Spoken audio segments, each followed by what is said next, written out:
नमस्कार, स्वागत है आप सबका राजनीति के इस अखाड़े में। मेरा नाम है अजय सेतिया।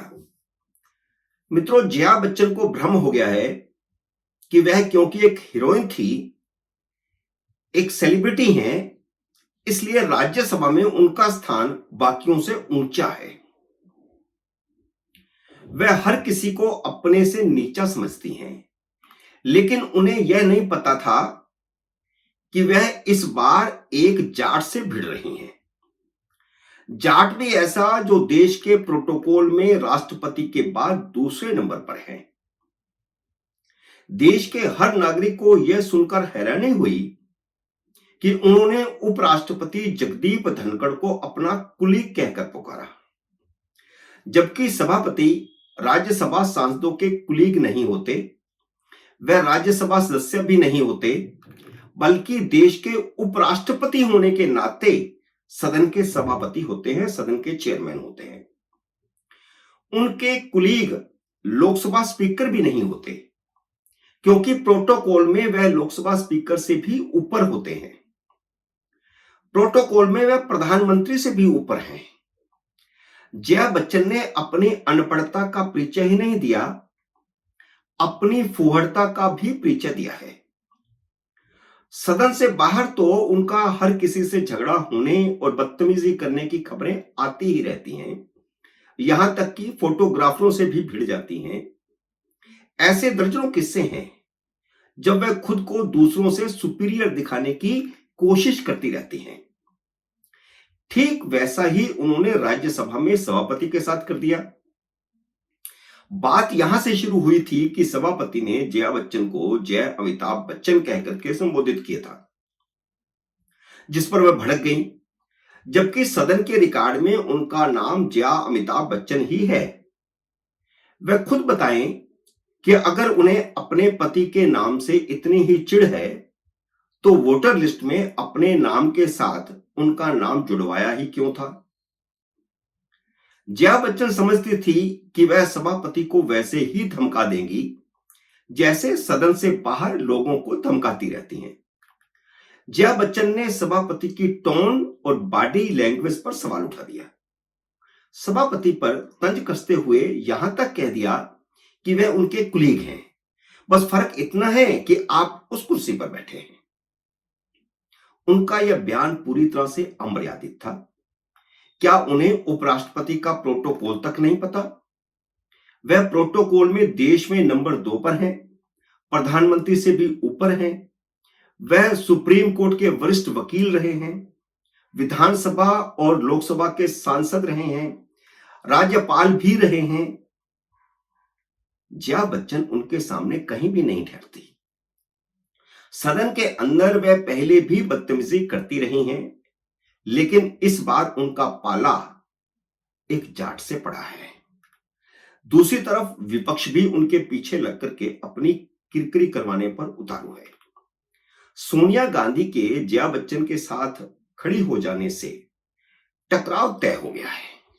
अब सोनिया खड़ी है तो इसका मतलब है कांग्रेस खड़ी है, और जया खड़ी है तो इसका मतलब समाजवादी पार्टी खड़ी है, तृणमूल कांग्रेस भी साथ खड़ी है, और तीनों बड़ी पार्टियां खड़ी हैं तो फिर इंडिया अलायंस के बाकी दल भी खड़े हैं।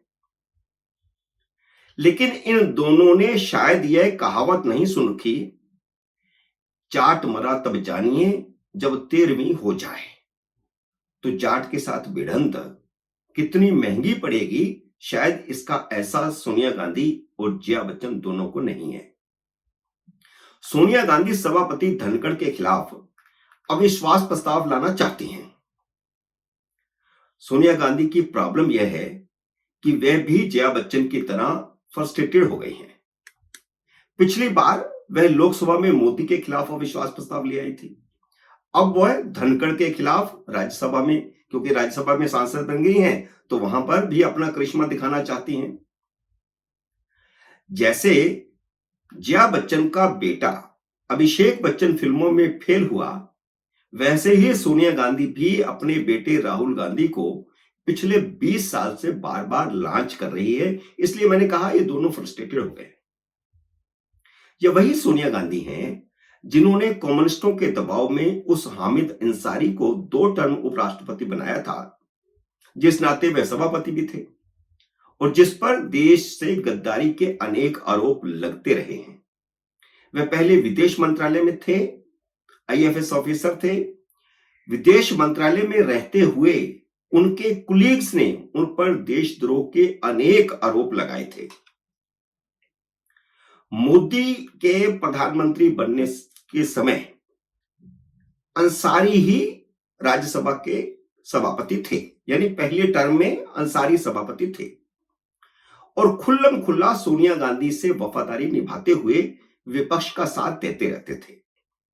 क्योंकि वे राज्यसभा के सभापति थे, इस नाते राज्यसभा टीवी भी उनके कंट्रोल में था और राज्यसभा टीवी उस समय लगातार सरकार के खिलाफ कोई ना कोई अभियान चलाता रहता था और इस तरह के लोग वहां पर तैनात किए गए थे जो खुल्लम खुल्ला सरकार विरोधी थे। विपक्ष का साथ देने में कोई हर्ज नहीं है, लेकिन वह सरकार को मुश्किल में डालने का कोई मौका नहीं चूकते थे। इसका जिक्र जब नरेंद्र मोदी ने पिछले महीने अपने विश्वास मत के समय लोकसभा में किया था, तो जयराम रमेश ने प्रधानमंत्री के खिलाफ विशेषाधिकार हनन की चिट्ठी लिख दी थी इसी उपसभापति को। सभापति को लिखी गई चिट्ठी में उन्होंने कहा था कि आज तक किसी प्रधानमंत्री ने किसी पूर्व लोकसभा अध्यक्ष या पूर्व राज्यसभा सभापति पर निशाना नहीं साधा, जैसा प्रधानमंत्री नरेंद्र मोदी ने पूर्व सभापति, राज्यसभा के पूर्व सभापति पर निशाना साधा है लोकसभा में अपना भाषण देते हुए। लेकिन अब देखिए, इसके उलट वे खुद क्या कर रहे हैं।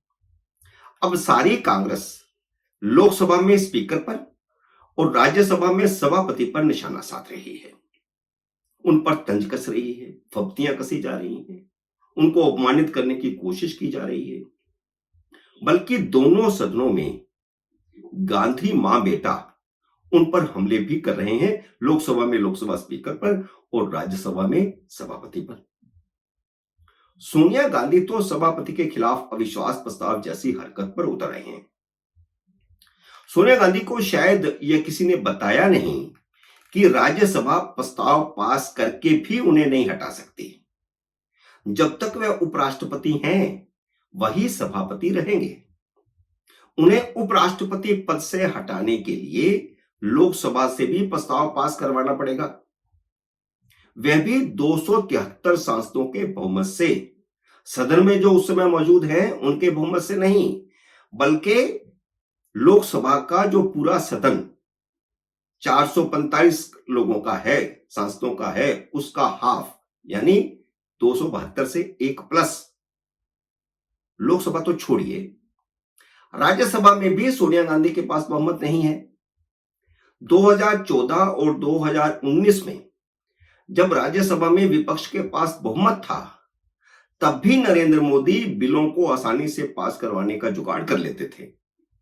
जम्मू कश्मीर से 370 हटाने पर सहमति पहले इसी राज्यसभा ने दी थी 5 अगस्त 2019 को, जब विपक्ष बहुमत में था। राज्यसभा में इस समय 225 सांसद हैं, 20 सीटें खाली हैं। अविश्वास प्रस्ताव पास करवाने के लिए 113 सदस्य चाहिए। एनडीए के पास 110 सदस्य तो अपने ही हैं। वाईएसआर कांग्रेस के 11 और बीआरएस के 4 सांसदों ने भी विपक्ष के साथ वॉकआउट नहीं किया, बल्कि जया बच्चन के खिलाफ कार्रवाई करने के प्रस्ताव पर सहमति दी। तो क्यों अपनी किरकिरी करवाने के लिए अविश्वास प्रस्ताव ला रही हैं सोनिया? यह समझ से बाहर है। मित्रों, उम्मीद है मेरा ये वीडियो आपको पसंद आया होगा। इसे लाइक और शेयर कीजिए। अगर आपने मेरे YouTube चैनल को अब तक सब्सक्राइब नहीं किया तो कृपया सब्सक्राइब करके अपना आशीर्वाद दीजिए। जल्दी मिलते हैं अगली वीडियो में किसी अन्य विषय के साथ। तब तक नमस्कार।